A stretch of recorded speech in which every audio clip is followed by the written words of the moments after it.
Aam Aadmi party ਆ, ਭਾਵੇਂ ਇਹਨਾਂ ਦੇ ਮਰਦਾਂ ਤੇ ਭਾਵੇਂ ਔਰਤਾਂ, ਇਹਨਾਂ ਦਾ ਜਿਹੜਾ ਹੰਕਾਰ ਹੈ, ਉਹ ਇਹਨਾਂ ਦਾ ਜਿਹੜਾ ਸੱਤਾ ਦਾ ਨਸ਼ਾ ਜਾਂ ਸੱਤਾ ਦਾ ਹੰਕਾਰ ਇਹਨਾਂ ਦੇ ਸਿਰ ਚੜ ਕੇ ਬੋਲ ਰਿਹਾ। ਕਿੰਨਾ ਇਹ ਧੱਕਾ ਕਰ ਰਹੇ ਆ, ਕਿੰਨਾ ਹਰ ਥਾਂ ਤੇ ਇਹਨਾਂ ਨੇ ਇਲੈਕਸ਼ਨਾਂ ਦੇ ਵਿੱਚ ਕੀ ਕੁਛ ਕੀਤਾ।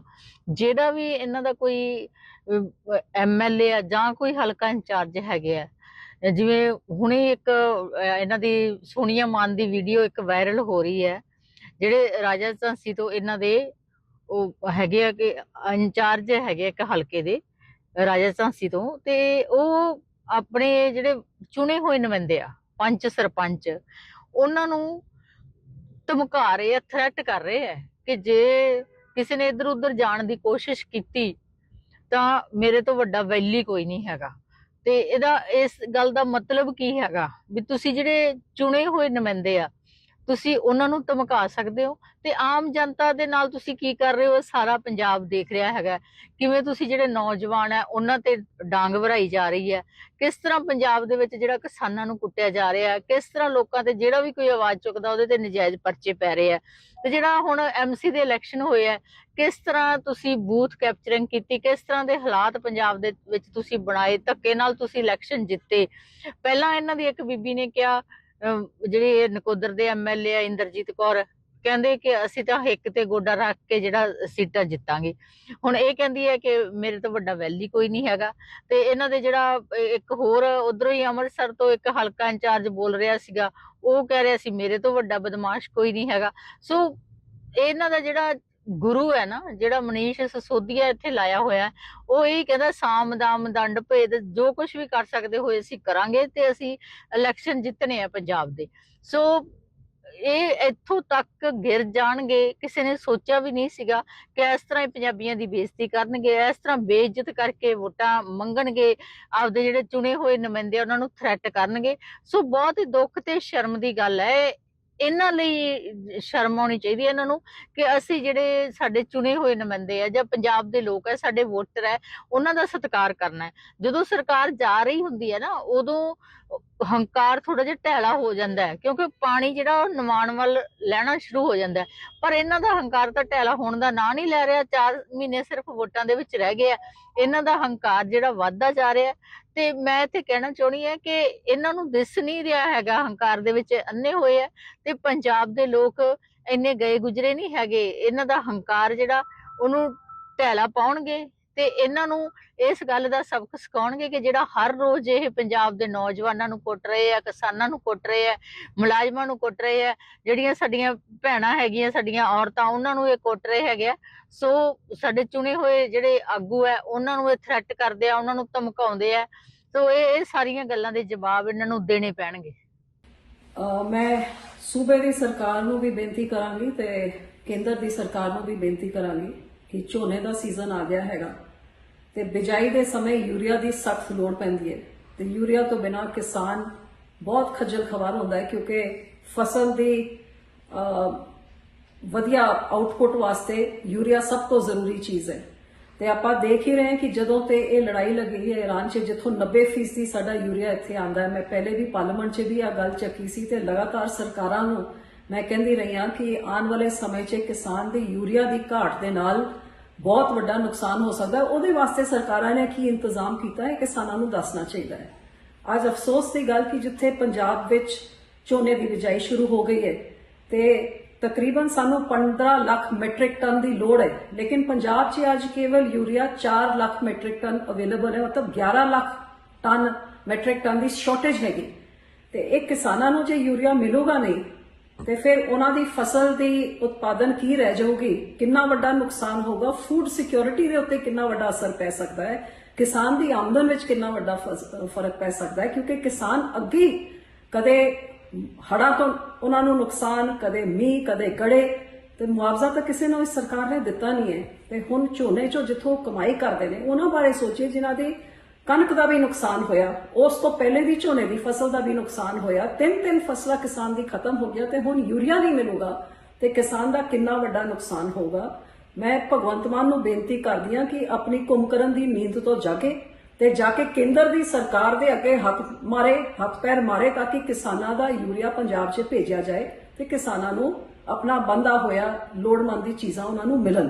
ਤੇ ਕੇਂਦਰ ਦੀ ਸਰਕਾਰ ਨੂੰ ਵੀ ਮੈਂ ਬੇਨਤੀ ਕਰਾਂਗੀ ਕਿ ਕਿਸਾਨ ਪ੍ਰਸ ਸੂਬਾ ਜਿਹੜਾ ਦੇਸ਼ ਦਾ ਢਿੱਡ ਭਰਨ ਵਾਸਤੇ ਬਹੁਤ ਵੱਡਾ ਯੋਗਦਾਨ ਪਾਉਂਦਾ ਹੈ, ਅੱਜ ਇੱਥੇ ਵੱਲ ਵੀ ਤੁਸੀਂ ਧਿਆਨ ਦਿਓ। ਭਾਵੇਂ ਸਾਡੀ ਸਰਕਾਰ ਸੂਬੇ ਦੀ ਤਾਂ ਸੁੱਤੀ ਪਈ ਹੈ, ਕੇਂਦਰ ਦੀ ਸਰਕਾਰ ਨੂੰ ਸੋਚਣਾ ਚਾਹੀਦਾ ਹੈ ਜੇ ਪੰਜਾਬ ਦਾ ਝੋਨਾ ਤੇ ਕਣਕ ਦੇ ਨੁਕਸਾਨ ਹੁੰਦਾ ਹੈ ਤੇ ਦੇਸ਼ ਦੇ ਅੰਨ ਭੰਡਾਰ 'ਚ ਬਹੁਤ ਵੱਡਾ ਨੁਕਸਾਨ ਹੁੰਦਾ ਹੈ। ਕੀਮਤਾਂ ਵਧਣ ਗਿਆ, ਗਰੀਬਾਂ ਨੂੰ ਖਾਣ ਨੂੰ नहीं मिलूगा, ਤੁਹਾਡੇ पीडीएस सिस्टम 'ਚ भी नुकसान होगा। सब ध्यान दिता जाए। देखो आज जो यहाँ सारे एनजीओज की कॉल पे मैं आई हूँ और सपोर्ट करने आई हूँ एक बेजुबान जानवर को, क्योंकि मुझे पता है कहीं ना कहीं ये जो बात कर रहे हैं, नफरत की बात फैला रहे हैं, ये आपस में भी लड़ाते रहते हैं। तो नफरत कभी भी जानवर से नहीं करनी चाहिए। ये पूछ नहीं पाते, पर आप बताएंगे कि जो 1.25 लाख एकड़ भूमि है, गौचर भूमि है, गौचरान भूमि है, जिसकी रजिस्ट्री नहीं हो सकती, वो जगह कहाँ है?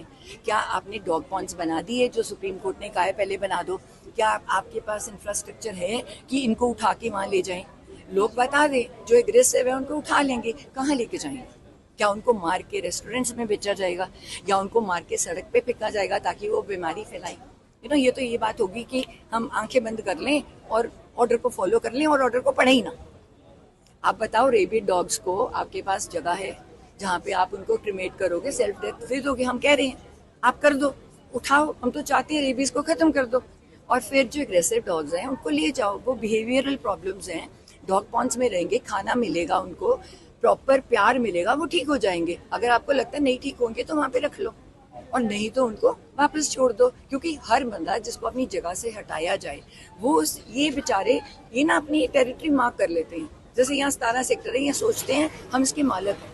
अगर सारे जो शॉपकीपर्स हैं इनको पानी दें, खाना दें, ये किसी को बाइट नहीं करेंगे, क्योंकि ये दिन में सो जाते हैं, ये छुप जाते हैं, रात को खाना खाने आते हैं, पर रात को आपकी दुकानों को प्रोटेक्ट करेंगे। तो आप समझो कि ये बेजुबान जानवर आपको क्या दे सकता है। प्यार से इससे जो दे सकता है उसको लो और एनजीओज के बैठ के इसका हल निकालो। हमने specially save Punjab hashtag dogs, ये क्यों है? क्योंकि डॉग्स तो ऑल ओवर इंडिया में, स्पेशली पंजाब का नाम है। देखो, हम पंजाब के एनजीओज इकट्ठे हुए हैं तो हमारी आवाज़ तो सारे हिंदुस्तान के लिए है, पर हम जब यहाँ इकट्ठे हुए हैं तो पूरा हिंदुस्तान तो यहाँ पे इकट्ठा नहीं हुआ।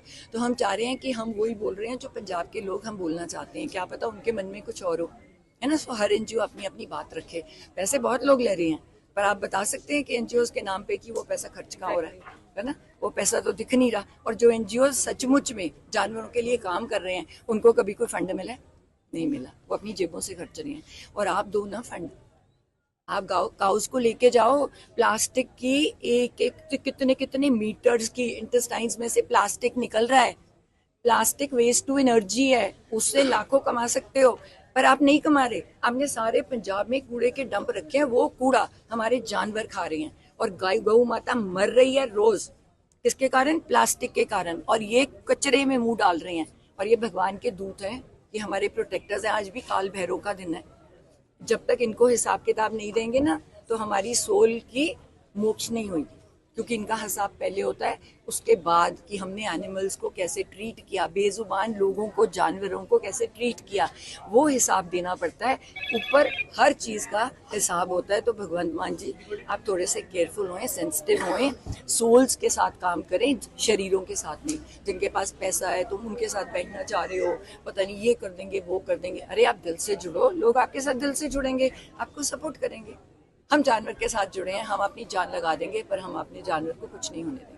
मैडम, कह रहे सीएम ने क्या कहते पंजाब के क्या कहते डॉग्स को मारने का ऑर्डर तो दे दिए, जो ड्रग्स फैल रहा है पूरे पंजाब में, जिसके कारण जनता परेशान हो रही है, उसके खिलाफ तो कुछ कर नहीं रहे, एक्शन ले नहीं रहे। अरे वो सिंथेटिक ड्रग को करने के लिए तो मुझे वो करते हैं, मुझे टारगेट क्या करते हैं। मैंने क्या किया कहा है? मैंने कहा है कि 1 एकड़ में गवर्नमेंट कंट्रोल फीम की खेती हो जाए। देखो, मैं सोल्यूशन की बात कर रही हूँ।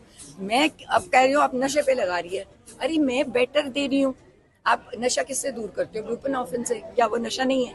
अगर इतनी सी फीम आप हॉस्पिटल्स में रख दोगे, एक बच्चा जो स्ट्रेस में है, गर्लफ्रेंड ने वो कर दिया, फेल हो गए, गोली खा दी या गोली मार ली, मेंटालिटी देखिए आज की डेट में है, चाकू से मार दिया, ये क्या हो रहा है?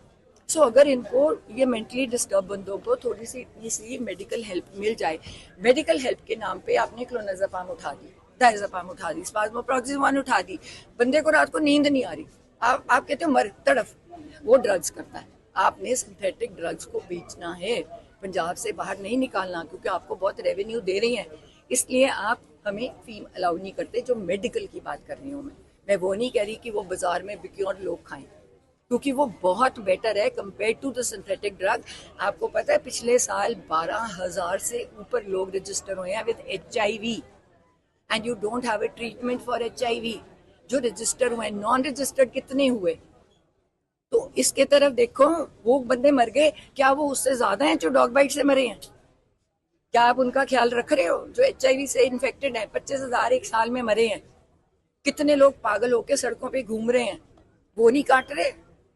लोग सड़कों पे बैठे हैं, वो जुल्म नहीं कर रहे। अरे मर्डरर्स को पकड़ो, रेपिस्ट को 1 मिनट में बेल दे देते हो, जा रेप कर। आज तक रेपिस्ट को नहीं कहा उठा के इसको डंडे मारो। मैं आज कहती हूँ एक रेपिस्ट को बोलो तुझे बांध देंगे पेड़ से, जो आएगा थप्पड़ मारेगा। आज के बाद डर के कोई रेप नहीं करेगा। इसके लिए लॉज चाहिए, बेजुबान जानवर के लिए नहीं। आप इससे रिलेटेड डेथ्स का डेटा दे दो। और जो लोग रोज मर रहे हैं, रेप हो रहे हैं, रेप मरने से भी बेहतर है। मर जाओ कोई बात नहीं, पर जिस परिवार में एक लड़की का रेप हो जाए ना, वो परिवार खत्म है, क्योंकि वो बाहर भी नहीं बोलता, तड़फ तड़फ के मरता है। तो उनको बचाओ, पहले उनके बनाओ और इनकी लॉज को पढ़ो, इनको इनकी सेफ्टी इंश्योर करो। ये हमारे प्रोटेक्टर्स हैं, ये हमारे बाइटर्स नहीं हैं। ये हमें बचाते हैं चोरों से, रात को चौकीदार का काम करते हैं, मेरी गली में रहते हैं, 12 को मैं खाना देती हूँ, आज तक किसी को नहीं काटा। अगर एग्रेसिव लग रहा है गवर्नमेंट को बोल दो, इसको ले जाओ। पर रात को कोई भी अनजान बंदा हमारी कॉलोनी में आ जाए, जोर जोर से भौंकने लग जाते हैं, और लोग बाहर जाके देखते हैं कि कुछ है तो नहीं, तभी चोरी नहीं होती।